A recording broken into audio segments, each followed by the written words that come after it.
ఇవి రెండు గుర్తుంచుకోండి. అలాగే మైనారిటీస్ ఉన్నారు. మైనారిటీస్ మీరందరూ కూడా గుర్తుపెట్టుకోవాలి. ఈ యొక్క తెలుగుదేశం పార్టీ అధికారంలో ఉన్నప్పుడు మీ పట్ల ఎంతో శ్రద్ధ కనబరుస్తుంది.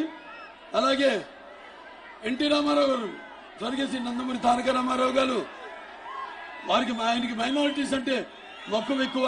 అందుకే మీ యొక్క అభివృద్ధి కోసం, మీ యొక్క సంక్షేమం కోసం ఆయన ఎప్పుడు పరితపించేవాడు. ఆయన అందుకే ఆయన మన దేశంలోనే మొట్టమొదటిసారిగా మైనారిటీస్ ఫైనాన్స్ కార్పొరేషన్ పెట్టి మిమ్మల్ని అందరినీ ఆర్థికంగా ఆదుకున్నారు. మీలో చైతన్యాన్ని రగిల్చారు ఆయన.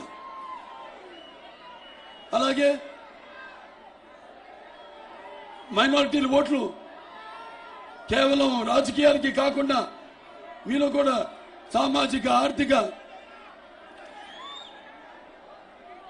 ఒక మార్పును తీసుకురావాలని ఆయన ఆనాడు ఉర్దూని రెండో అధికారిక భాషగా